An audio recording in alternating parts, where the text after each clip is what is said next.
안녕하세요. 이제 오늘 이 평가 유형에서의 수행평가를 마지막으로 이제 교육평가는 마칠 거고요. 그 다음에 다음 시간에는 교육행정, 교육심리 이런 식으로 다른 영역을 또 정리하도록 할게요. 자, 먼저 수행평가는요. 이게 여전히 중요해요. 여기서 수행을 평가한다고 하는데 수행은 뭐냐? 이건 구체적인 상황에서 하는 행동이에요. 그 행동의 과정 혹은 결과를 수행이라고 해요. 그래서 구체적 상황에서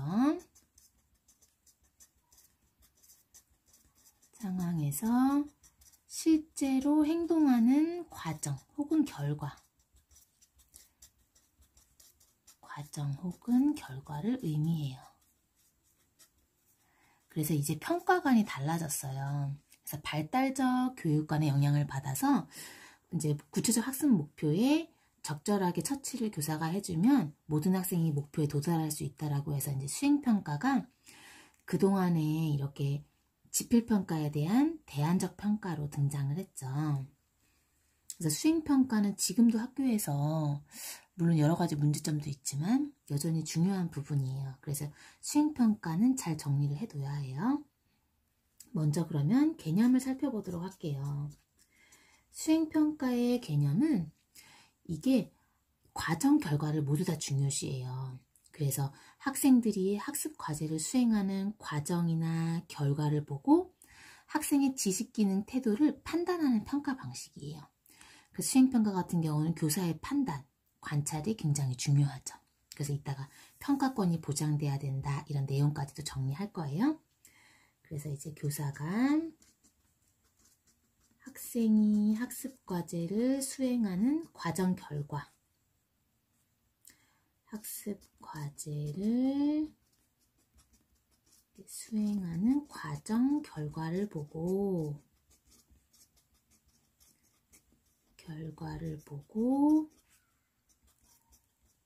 학생의 지식, 기능, 태도를 판단하는 평가 방식이에요. 그래서 이게 교사의 판단이 되게 중요시되는 부분이에요.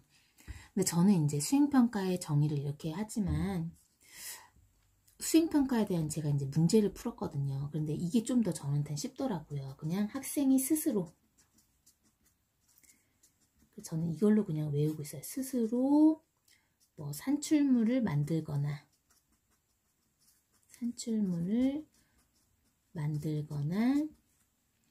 뭐 행동으로 나타내거나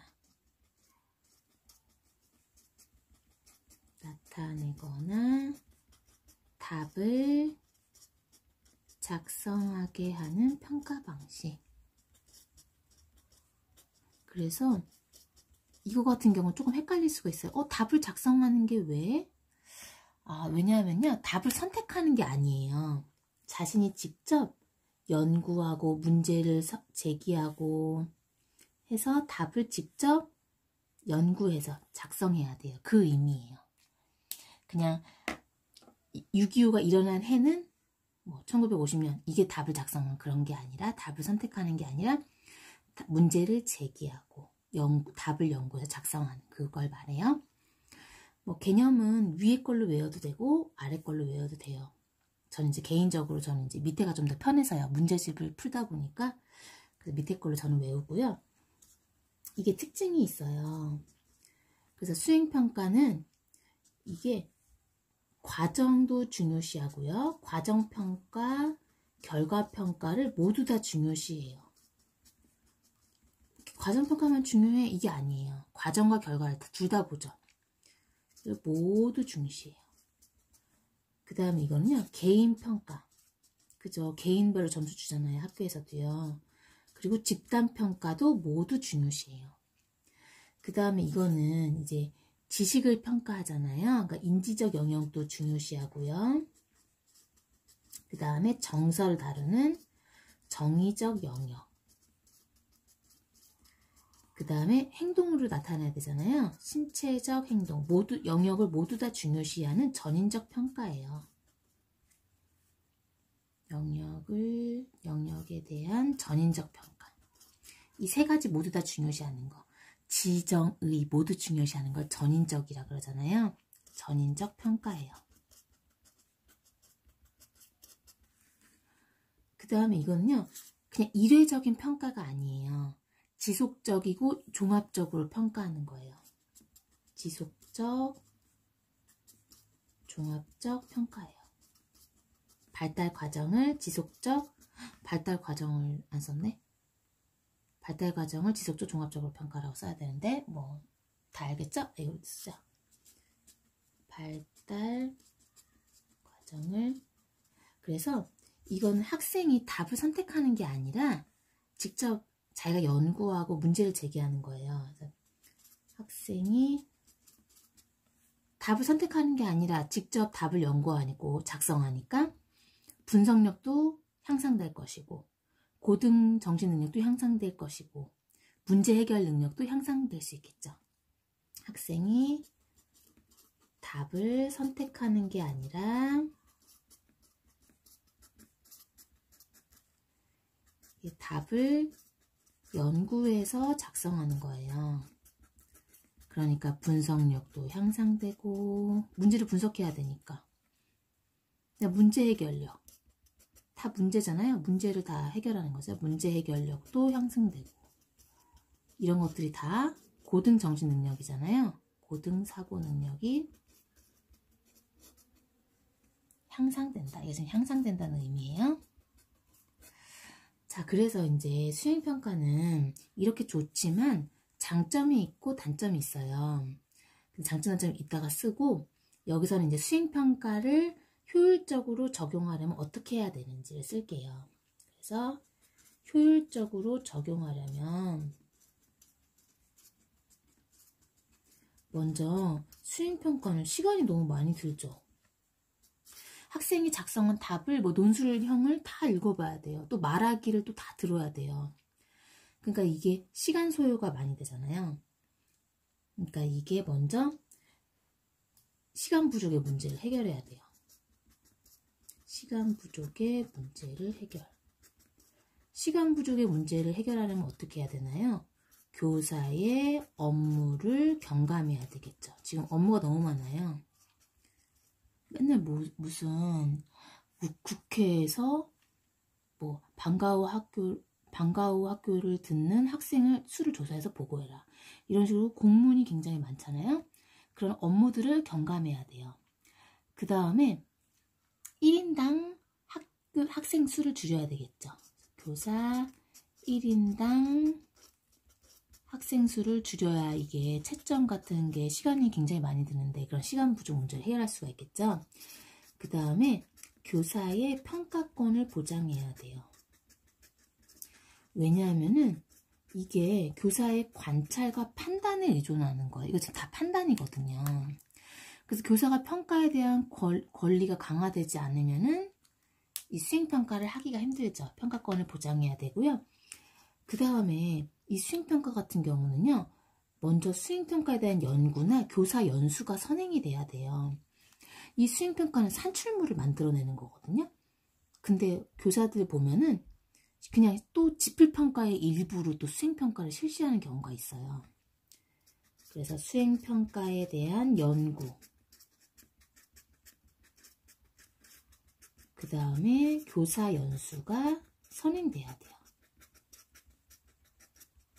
그러니까 학생들은 더 힘들겠죠. 자기 산출물 이런 거 내는 건데 또 시험을 보고 있는 거예요. 이때 교사의 연수, 수행평가에 대한 교사의 연수, 이해가 부족하니까 또 이런 일이 발생하니까 교사의 연수가 선행이 돼야겠죠. 그 다음 수행평가의 가장 큰 문제점은요. 교사가 주관적으로 판단하기 때문에 신뢰성을 확보해야 돼요. 신뢰도가 낮을 수가 있어요. 개인이 평가하니까. 신뢰성을 확보해야 되는데 그러려면요. 평가 방법, 평가 기준을 사전에 공개하는 거예요. 사전에 공개하자 대부분. 그리고 평가 채점 기준표를 개발해서 활용할 수도 있겠죠. 이게 지금 채점 기준표가 채점 기준이 주관적일 수 있잖아요. 그러니까 채점 기준표를 개발해서 활용할 수 있겠죠. 그 다음에 수행평가에 잠깐만 좀 올릴게요. 대표적인 방법이 조금 약간 삐뚤어졌네. 대표적인 방법이 포트폴리오예요. 그래서 수행평가의 대표적 방법 중 하나가 이 포트폴리오예요. 그래서 지금 포트폴리오에 대해서도 할 거예요. 포트폴리오는요, 이거 개인이 만든 자료집이죠. 지속적으로 모아둔 자료집을 말해요. 그래서 포트폴리오가 뭐냐, 잠깐만 올려야 될 것 같아요. 이게 밑에가 좀 길거든요. 포트폴리오란 이게 지속적으로 만든 작품집이에요. 지속적으로 만든 작품집 혹은 서류처를 이용한 그런 평가 방법. 서류처를 이용한 평가 방법이에요. 그래서 예를 들어서 일기장을 검사한다던가, 일기장을 계속 모은 거잖아요. 그래서 저도 이게 블로그가 있어요. 그러니까 매년 저의 성장을 이렇게 볼 수가 있어요. 그래서 예전에 쓴 거는 진짜 손발이 오글오글거리고 다 삭제해버리고 싶거든요. 흑역사 같고. 근데 그거 내 성장 과정을 보여주기 때문에, 그것도 내 성장의 일부기 때문에, 나 자신의 일부기 때문에 저는 그냥 다 전체 공개로 해놔요. 일기장도 있고요. 미술 작품 모아놓은 것도 있고요. 그런 것도 다 포트폴리오가 되고요. 그 네이버에 포트폴리오 치면은 이 그림 같은 게 이렇게 떠요. 미술 작품집을 포트폴리오라고도 하고요. 그 다음 포트폴리오 종류 또 많아요. 시, 소설, 창작집 이런 거 다 포트폴리오가 될 수 있겠죠. 작품집. 개인 작품집이라고 해야 되겠네. 그죠? 시, 소설, 창작, 이렇게 모음 이런 것들이 다 포트폴리오가 될 수 있겠죠. 그래서 포트폴리오는요, 장점과 단점을 살펴볼 거예요. 근데 이거의 장점과 단점은 또 수행평가의 장점과 단점이 되기도 해요. 겹치는 부분이 있지만 일단 장점과 단점을 한번 살펴보도록 할게요. 포트폴리오의 가장 큰 장점은요, 이게 지속적으로 모아놓은 거잖아요. 이례적인 게 아니거든요. 그래서 학생의 성장 과정을 파악할 수 있다는 거예요. 그게 가장 큰 장점이에요. 그래서 이거는 장점, 단점이 2번이고, 장점 붙었으면 학생의 성장 과정을 파악할 수 있어요.